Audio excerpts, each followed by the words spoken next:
Good morning and welcome to the Morning Report. My name is Willie Lawson. I hope that you are doing well this morning. It is a sort of cloudy, grayish morning uh, out there.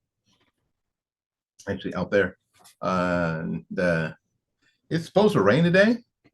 Now, my co-host is here under my feet, so you may hear her chime in, and we'll just do the best we can because we said you live here now. You live here too, so y'all just have to deal with it because she lives here and y'all just visited.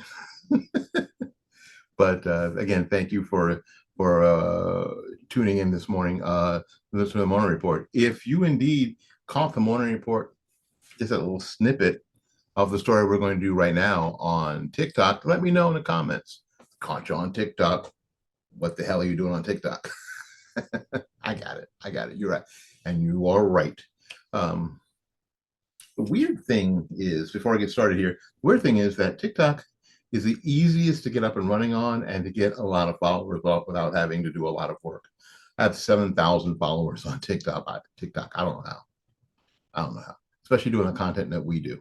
I don't know. There's a kid at at one of my jobs who has 1.5 million followers on TikTok, and I think his TikTok, it just doesn't look all that special. It just doesn't look all that special. So I don't know. I'll be honest with you. I don't have any idea. But we'll see. We'll see. Any case, if you saw it, let me know in the comments. I'd appreciate that. All right. In California, of all the places in the world for this to happen, a mom sued the Spreckles school district and Buena Vista Middle School for socially transitioning her daughter without her knowledge or consent.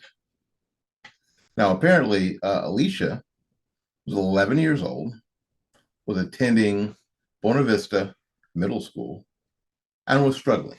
Well, she's an 11-year-old girl. Anybody out there have had the honor, the pleasure, indeed, the blessing to raise an 11-year-old girl? Yeah. I have not had that blessing or honor or privilege. 11-year-old boy, yeah, easy. Um, but I teach saxophone, flute, and clarinet, and I teach a lot of female students who are in middle school. It can be a challenge. Some days it is walking on eggshells. In bare feet, or combat boots. It's really hard. And I understand. But apparently, Alicia was struggling for whatever.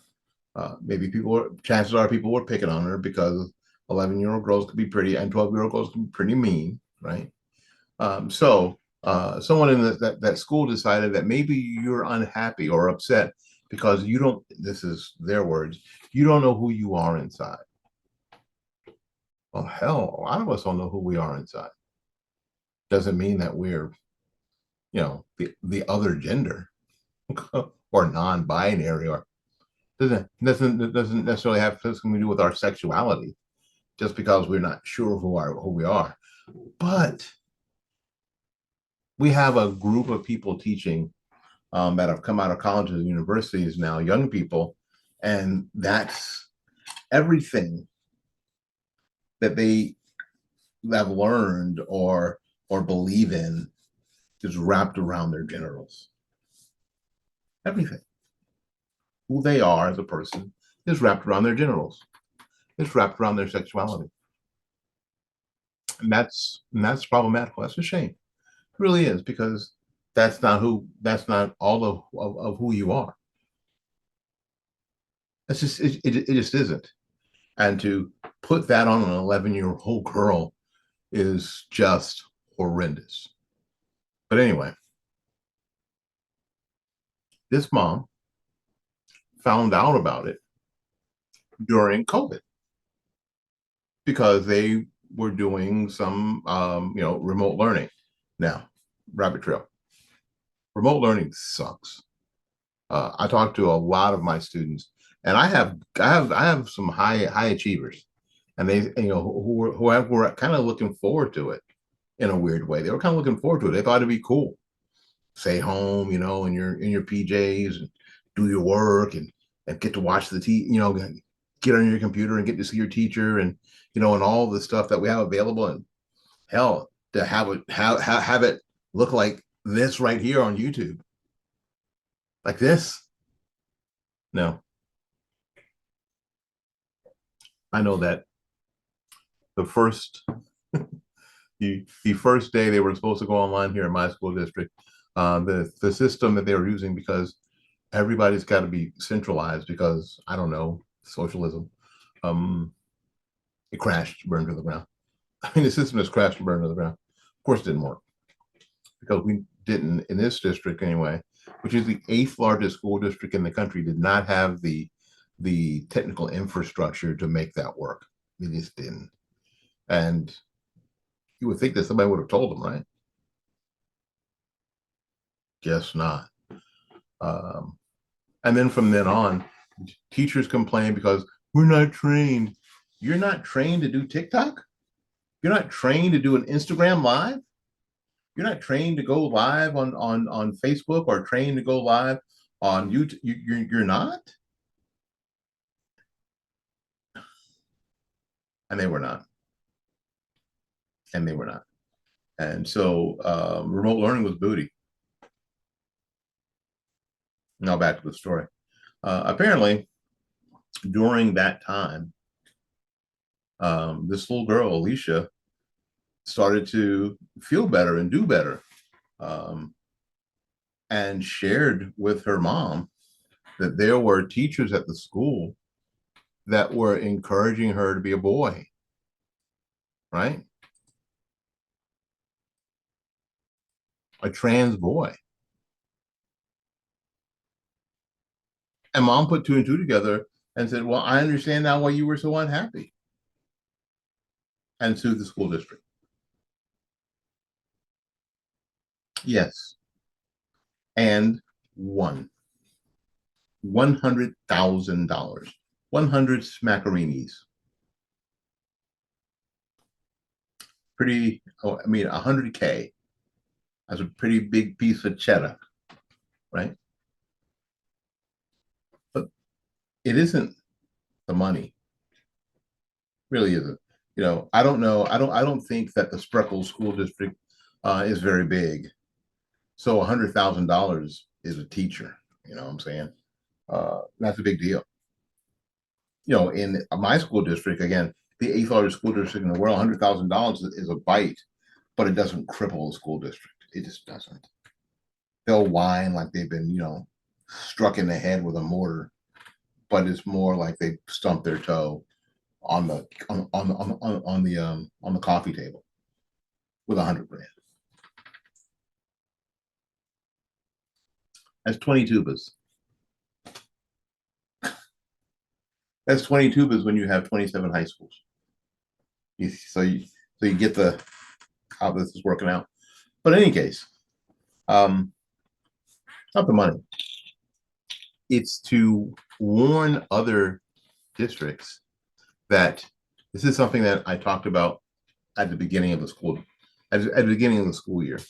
I think I did it at the beginning of last school year. Teachers, and administrators, these are not your children. A lot of times we'll say, my kids. We're talking about our students, but we should use different words, if not for anybody else, but for ourselves. We can say my students. These are my students. And we can say my pupils. My friend Jean, who passed away last year, she taught flute privately, and she always called her students her pupils. And I thought that was so old school. I loved it, and I loved her. I miss her. I miss her terribly. In any case, or you can say my pupils. Well, these are not your kids. They are not.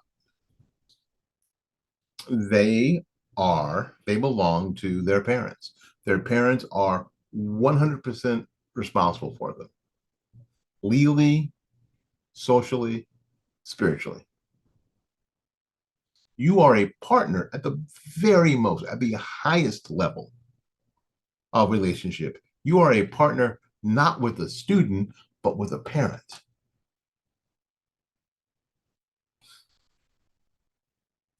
And I have to wonder if there's so little being taught in college, especially for college teachers.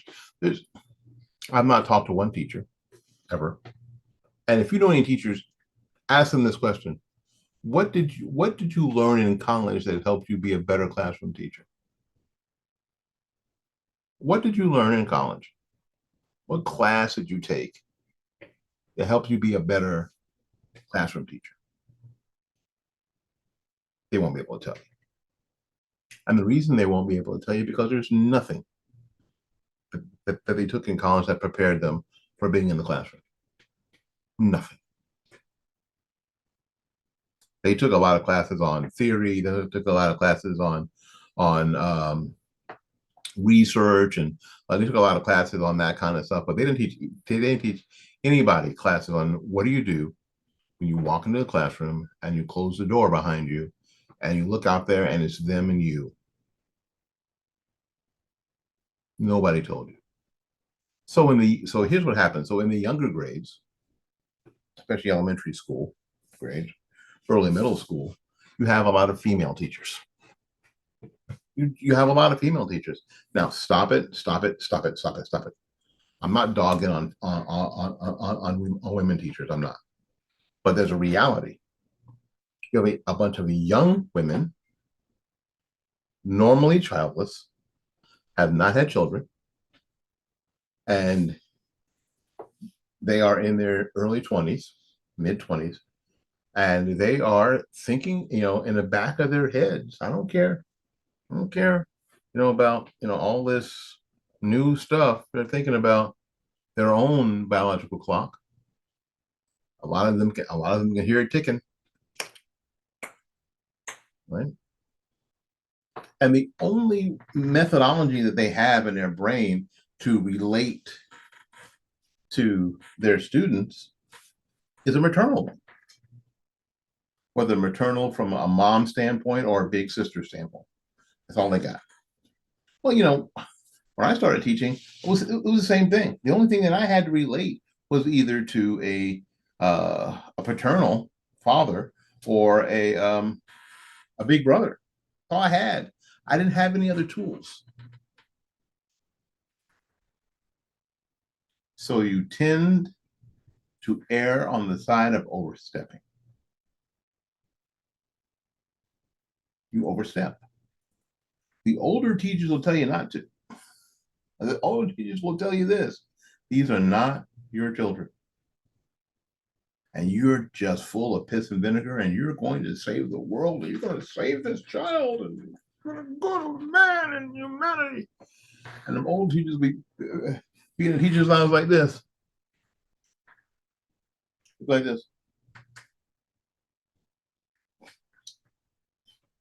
Them ain't your kids, right? Those are not your children. You should. Never mind. You'll you'll find out. I swear to you. Swear to you. Anyone who's ever been in a teacher's lounge for 5 minutes. Now, I don't suggest hanging out in a teacher's lounge. As a matter of fact, I suggest avoid it. If you want to stay positive, just avoid it. But there is sometimes some knowledge in there. They're sitting back there with their coffee. These are not your children. These are not your children. You need to stop. What up? Right? It's so true. It is so true. But anyway, I'll tell you. But we don't know that. We feel like we have to. And what you do is that you could easily overstep and damage a child. You could make their situation, even if their situation at home is horrific, you could easily make it worse. If you are not a partner with a parent, you are not a partner with a student, you are a partner with a parent. So you've got to talk to the parent, you've got to engage with the parent. And sometimes they're not interested. A lot of times they are not interested. They are not interested in partnering with you or anybody else. They treat you like the dry cleaner. They send their kid to you like the dirty laundry. Get that stain out, get them pressed, put them in plastic, send them back home. And that's all they want you to do. Teach them the subject matter. Prepare them for the next grade. That's all they want you to do. That's all they want you to do. And if we're a partner with a parent and they told us in no uncertain terms, that's what their expectation is, it's kind of what we got to do. School's kind of a factory that way. That's what we got to do. I know. Hurts. Makes it hard. Makes young people get out. So they don't feel like they're making a difference. Because you're not. And the sad thing is that you weren't going to. I remember I loved Mrs. Jenkins. She was my favorite teacher. And that's why I teach today. She was so encouraging. You can be encouraging. But you can't be their parent. You're stepping out of line. This school district has people in it that step out of line. It costs the school district a lot of bad press and $100,000. But what this tells us is push back. It's tough, push back. And we can push back in one of two ways. First, you can just pull your kid out. Without the FTE, without the attendance, the district loses, the school and the district lose money. And they don't want that. I tell you, they don't want that, right? Now, the other way is to sue them. The problem is with suing them is that you have to just be involved in there. You got to be in there all the time because the kids got to stay there, and everybody in the school, everybody in the school that your kids in knows that mom is suing them or dad is suing the school district, right? Everybody knows that. So it can be really uncomfortable for the kid unless you sue them, get out and then sue them, which is probably the way to go. But push back and push back hard. That's what you got to do. That's what you got to do. All right. I'm sorry. I think this is funny. Now, a lot of people don't think it's funny. A lot of people think it's terrible. Laura Ingraham thinks that that is a total embarrassment. I think it's funny as heck.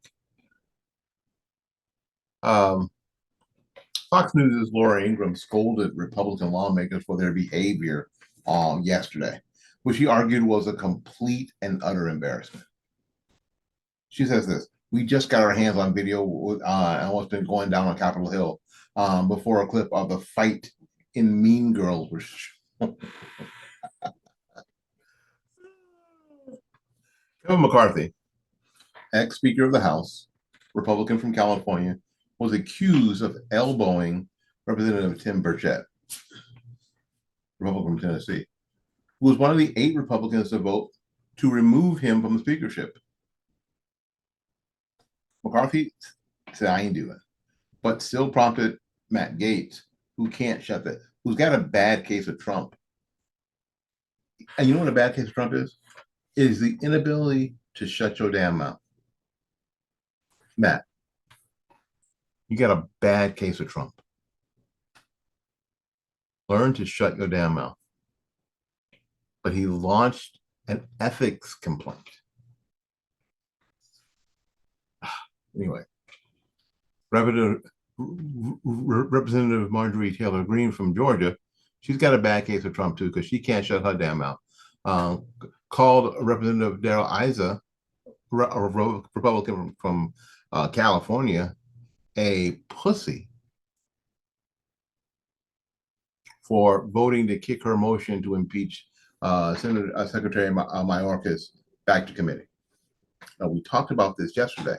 And oh, yeah, by the way, this morning I got up early 6:30 this morning, and I took the audio from like the last five programs and put them up on Spreaker. Had to, backstory, had to change how we did Spreaker. We had to make a financial rearrangement save. We saved $30. We're saving $30 a month now. They redid their thing, so we had to redo our thing. And so I put up some video. I put up some, not video, but I put up some audio. And one of the things we put up was that impeachment we got to stop using impeachment as a political tool.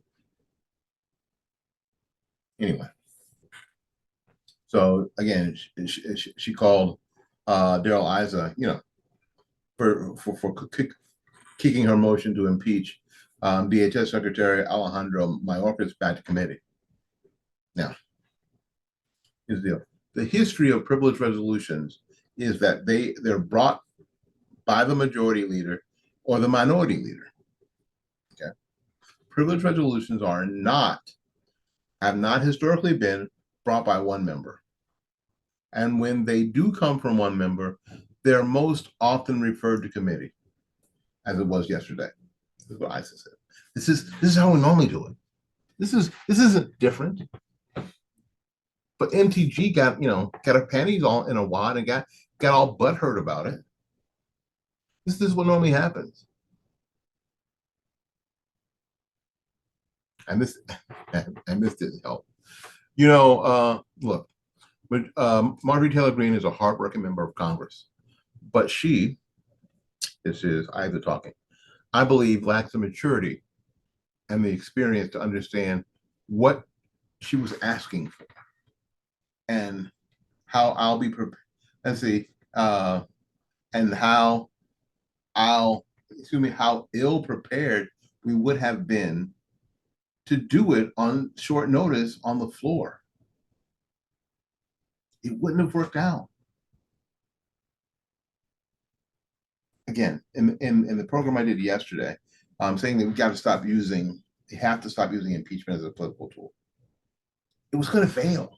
It was a waste of time. It's just going to make her look silly. The best thing that could have happened to her was just, okay. But MTG, no, she gets on X and she tweets, Daryl Issa is right. I am a hardworking member of Congress who puts the American people first. Impeaching Mayorkas doesn't put the American people first. Passing laws, getting rid of regulations, that puts the American people first. Anyway, James Comer, Republican from Kentucky, and Jared McCowitz, Democrat from Florida, got into a verbal tussle about the alleged business deal he made with his brother. It's come out in the public that you also do business with your brother with potential loans, Democrats said. And so, since you have framed that and manipulated that with the American people, that Joe Biden did something wrong when he wasn't in office, I just would like to know whether you would like to use some of my time. So they're having this back and forth conversation about the Biden crime family, blah, blah, blah, blah.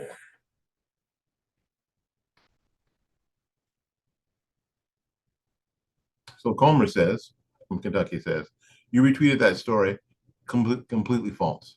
I've never loaned my brother one penny. My father, who was a dentist, had some farmland. He died, and my brother couldn't afford. He wanted to sell it, but he wanted to keep it in the family. So I bought it from my brother. That's the story you tweeted. And also, I had a shell company. That's bullshit, is what he said. The argument eventually saw the Republican and Democrat colleague tell his Democrat colleague, "You look like a Smurf."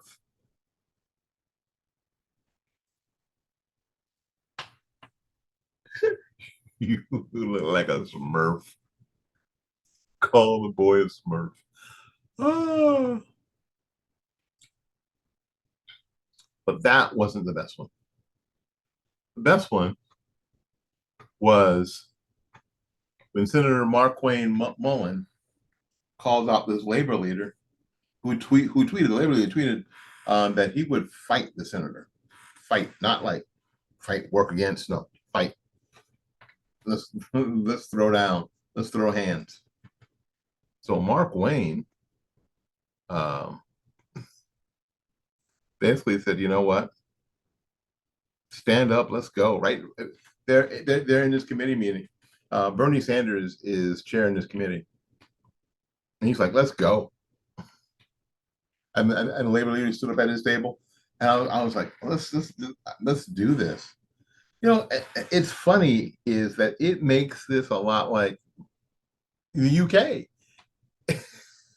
like the UK, or some others, you know, or in in China or somewhere where somebody gets PO'd and comes hopping over a table, swinging. Like, okay, but it's not that different than it was in the in the founders' time. You know, at least no one has said, "Well, I'll meet you, sir, on the field of honor." Outside they went. Two guys went out. One guy comes back. Well, this other idea that this is it's not. It really isn't. It's kind of funny. I mean, this Mark Wayne Mullen dude is kind of big. I don't know if he's ripped, but he's big. And the union leader was kind of big too. This would have it would have been something. It had been something. Tables getting turned over, people screaming and running for their lives. There'd have been, you know, what would have, how it would have worked out is that these guys would have beat the crap out of one another. And then they would have been seen later this evening at the same DC bar. The beer, right? Watching the game. That's what they would have been doing because that's how dudes do it. That's how they do it. You're supposed to be adults. This whole wussification. I'm not saying that Senator Mark Wayne should have ran down there and punched the guy, but guy threatened him. Mark Wayne said, "Just bring it, dude. If that's how we're gonna if this is how we're gonna do this, okay." Because what Mark Wayne knows is you can't back down from these guys. You can't back down. Am I endorsing violence? Not at all. But am I sort of pulling the plug on embarrassing? No, stop it. Stop it. Stop it. Stop it. Please stop it. Please stop it. All right. I love it.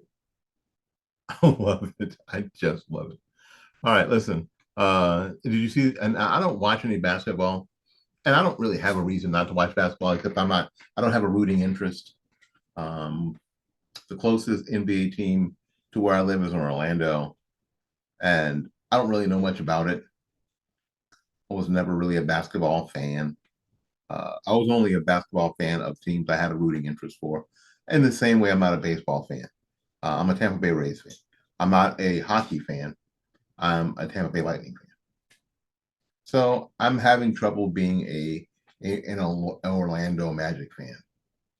And I'm damn sure not going to be a Miami Heat fan. It's too far away. No, not going to happen. So I'm not really a basketball fan. But I did see that Draymond Green. I'm gonna say it. Draymond Green's got to be the most stereotypical black name from our name for a black person in the history of names and the history of black people. Draymond. If you're playing Madden and you get to make your own player and it's going to be a wide receiver, let's see, name Draymond. That's name Green. Now you know that Draymond Green ain't gonna be a kicker. Maybe a kick returner, but not a kicker. Anyway, they got in a tussle early in the game, and Draymond put some dude in it, in a chokehold. Probably gets suspended for 10 games. Okay, he got the money. He'd be all right. It's 10 games. It's 10 games. He'll be fine. Draymond, he'll be fine. Draymond, stop trying to choke people. I think he jumped in there to break the fight up, and then he just grabbed somebody in another color uniform and put him in a chokehold. I don't even know if he knew who he grabbed. But it was kind of funny. In any case, I know all of you are all upset with me today. He's promoting violence. Yeah, sometimes. In any case, we got to get out of here, make room for somebody else. So until we see you again, go out there and learn something, love somebody. And for goodness sakes, y'all take care of yourself. We will see you when we see you. Bye bye now.